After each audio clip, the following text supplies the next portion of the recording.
Hello बच्चों, आप सभी का स्वागत है आज की अपनी क्लास में। तो इस क्लास में अपने इससे पहले वाले वीडियो में दुष्यंत कुमार जी के साहित्य में जो योगदान रहा है उसके बारे में हमने अध्ययन किया था। तो उनकी जो गज़ल है उनकी आज हम व्याख्या देखते हैं। तो देखो बेटा, सबसे पहला कि कहाँ तो तय था चिरागा हरेक घर के लिए, और कहाँ चिराग मैसर नहीं शहर के लिए। तो सबसे पहले देखो बेटा, गज़ल क्या होती है? कविता लिखने की शैली होती है। कौन सी भाषा में? उर्दू भाषा में कविता लिखने की जो शैली होती है वो क्या कहलाती है? गज़ल कहलाती है। और ये जो गज़ल है इसमें क्या है? लाक्षणिकता है। लाक्षणिकता यानी बात तो कुछ कही गई है लेकिन उसका अर्थ क्या है? कुछ और ही निकलता है। यानी कहना कुछ और अर्थ अलग निकलना तो क्या कहलाती है? लाक्षणिकता कहलाती है।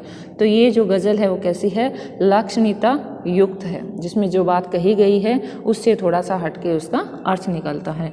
तो इसमें देखो, चिरागा, चिरागा क्या होता है? दीपक। दीपक यानी सुख समृद्धि का, जो सुख सुविधा देने वाला जो दीपक था। और दूसरा जो शब्द आया मैसर, यानी जो उपलब्ध है। तो देखो बेटो, इसमें क्या है? स्वतंत्रता के बाद क्या था? लोगों ने सोचा कि अब हम स्वतंत्र हो गए, हमारा देश आज़ाद हो गया, तो हमें क्या है? सुख सुविधाएं मिलेगी।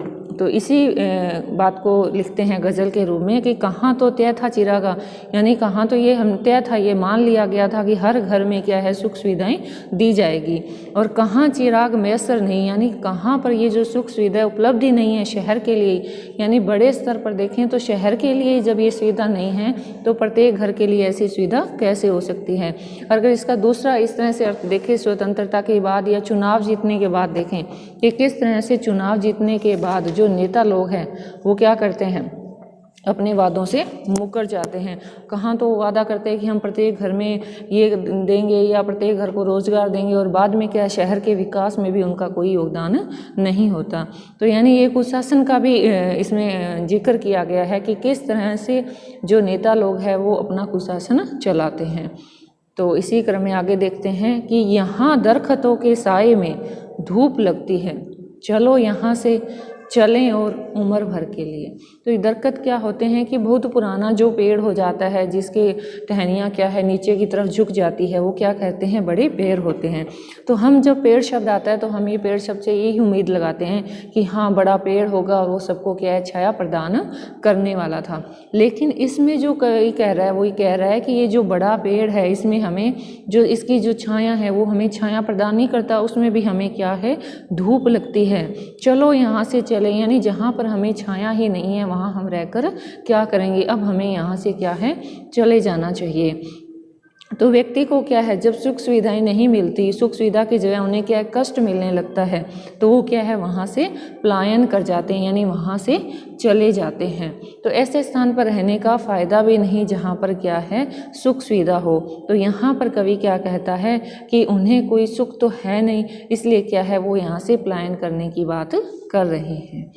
न हो कमीज तो पाँवों से पेट ढक लेंगे, ये लोग कितने मुनासिफ है इस सफ़र के लिए। मुनासिब क्या होता है? उचित होना। यानी जिन लोगों के पास, यानी लोगों की जो आदत है ऐसी हो गई है, वो क्या है? भाग्यवादी बन गए हैं। जो भाग्य में लिखा है वही होगा, वे क्या है? उसे प्राप्त करने की कोशिश भी नहीं करते। तो वो क्या है? अभाव में जीने की उन्हें आदत पड़ जाती है, और वो क्या है? संघर्ष करना भी नहीं चाहते। यानी जो समाज में चल रहा है उसके विरुद्ध वो क्या है? अपना संघर्ष या अपनी आवाज़ उठाना नहीं चाहते।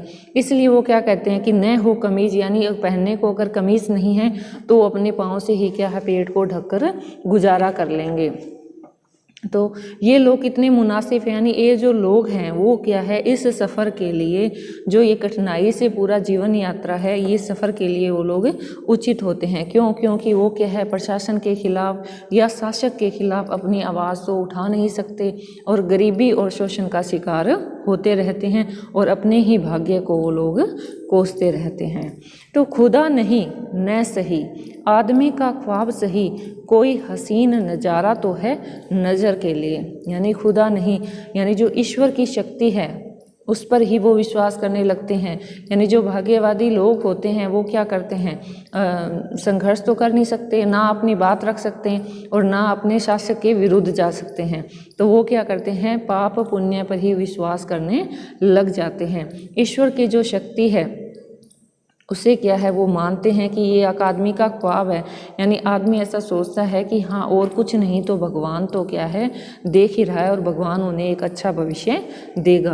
कोई हसीन नज़ारा, यहाँ नज़ारा का अर्थ है दृश्य से है, नज़र यानी दृष्टि के लिए, तो उनकी दृष्टि के लिए यानी उनकी आंखों में उन्होंने एक सपना, ये एक दृश्य संजो के रखा हुआ है कि अगर क्या है, हमें तो इतनी हिम्मत नहीं कि हम क्या है शासक के और जो प्रशासन है उसके खिलाफ जा सकें, लेकिन खुदा नाम की जो शक्ति है यानी जो ईश्वर है वो तो क्या है, वो देख रहे हैं और वही क्या है उन्हें एक अच्छा जीवन देंगे। यानी भाग्यवादी लोग ऐसे ही होते हैं, अपने भाग्य पर ही डिपेंड करते हैं, वो मेहनत करने पर विश्वास नहीं करते। वो ये कहते हैं कि अगर भगवान ने कष्ट लिखा है तो कष्ट होगा ही। चलो बच्चों, इसी क्रम में आगे चलते हैं कि वे मुतमईन हैं, मुतमईन यानी विश्वास के साथ या इत्मीनान से या निश्चित होकर पत्थर पिघल नहीं सकता। तो ऐसे जो भाग्यवादी लोग होते हैं या जो भारत की जनता है उनको विश्वास हो चुका है कि पत्थर क्या है, पिघल नहीं सकता। यानी जो है प्रशासन है, जो शासन है, उसके विरुद्ध आवाज़ नहीं उठाई जा सकती, वो इस बात को क्या है समझ चुके हैं। मैं बेकरार हूँ, बेकरार यानी बेचैन होना। मैं कौन, यहाँ पर लेखक यहाँ पे कवि दुष्यंत कुमार जी है, वो कह रहे हैं कि लेकिन मैं ये सब देखकर क्या है बेचैन हो रहा हूँ, बेताब हो रहा हूँ, मुझे क्या है दुख हो रहा है कि आवाज़ में असर के लिए, लेकिन मेरी जो आवाज़ है जिसे मैं क्या है कविता के माध्यम से, गज़ल के माध्यम से प्रशासन के विरुद्ध या शोषण के विरुद्ध उठाता ही रहूँगा। क्यों, मैं क्या है इत्मीनान से बैठने वालों में से नहीं हूँ।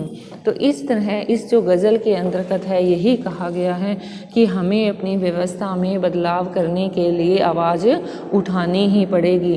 और कवि कहता है कि कोई और ये करे ना करे, मैं ऐसा ज़रूर करूँगा। तो देखो बच्चों आगे, तेरा निज़ाम है सिल दे जुबान शायर की। निज़ाम यानी शासन होना, राज्य होना, जो जिसका राज्य है, यानी अगर राजा के समय जो राज्य होता है या प्रशासन का जो शासन है तो उनके पास क्या है इतनी ताकत होती है कि जुबान शायर की, कि वो कवि की जुबान भी क्या है रोक सकते हैं।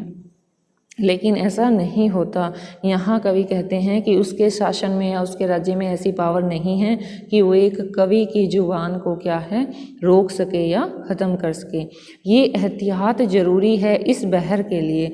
बहर ये है छंद या कविता के लिए कहते हैं, एहतियात यानी सावधानी। तो यहाँ पर कवि कहता है कि ये जो क्रांति का संदेश है वो मैं अपनी कविताओं के माध्यम से लोगों तक पहुँचाऊँगा, और ये सावधानी मुझे रखनी ही पड़ेगी। क्योंकि क्या है, लोग तो ऐसे जागरूक होंगे नहीं, लेकिन मैं अपनी कविताओं के माध्यम से, गज़ल के माध्यम से क्या है लोगों को जागरूक करूंगा कि वो बिना डरे हुए अपने हक के लिए क्या आवाज़ उठा सकते हैं। सच्चे कवि के लिए यह सावधानी ज़रूरी होती है कि वो लोगों को अपनी कविता के माध्यम से जागरूक करे। इसी क्रम में बच्चों आगे देखते हैं कि जिएं तो अपने बगीचे में गुलमोहर के तले, मरें तो गेर की गलियों में गुलमोहर के लिए। तो यहाँ गुलमोहर जो दिया गया है वो क्या है, फूलों वाला पेड़ होता है। तो यहाँ बगीचा कहा गया है देश के लिए। तो यहाँ कवि कहता है कि अगर मैं जीऊँगा तो इस देश में फूलों वाले वृक्ष के तले ही जीऊँगा, और मरूंगा तो उन्हीं फूल वाले वृक्ष के लिए ही मरूंगा। तो यहाँ पर जो ये वृक्ष है किसका प्रतीक दिया गया है, समृद्धि और विकास का प्रतीक दिया गया है कि मैं हमेशा ये कोशिश करता रहूँगा कि मेरे देश के जो लोग हैं वो समृद्धि करे और विकास करे। मरे तो यानी अगर मुझे मरना भी पड़ा, गैर यानी दूसरे लोगों की उन्नति और विकास के लिए। क्यों, अगर हम किसी बात के लिए आवाज़ उठाते हैं तो ये नहीं है कि सिर्फ हमारा विकास होता है, हमारे आसपास समाज का, समुदाय का, देश का विकास होता है। अगर मुझे ऐसा करते हुए यानी शासक और प्रशासन के खिलाफ अपनी आवाज़ उठाते हुए मरना भी पड़े तो मैं क्या है ऐसे मरने को स्वीकार करूँगा। क्योंकि हमारा कर्तव्य बनता है कि हम स्वदेश और स्वदेशवासियों के हित के लिए कार्य करें, उन्हीं के लिए जिएं, और अगर उनके लिए हमें अपनी मृत्यु को भी स्वीकार करना पड़े तो हम ऐसा करें।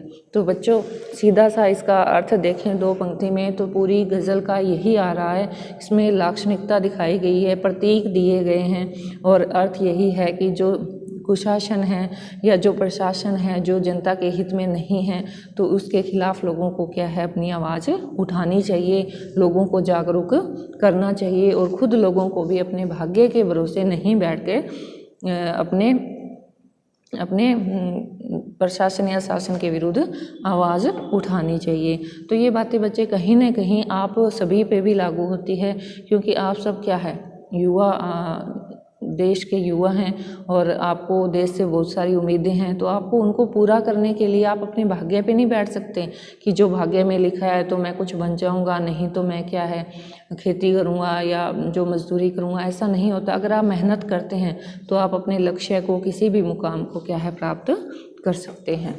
तो बच्चों इस गज़ल को सुनना, समझने की कोशिश करना।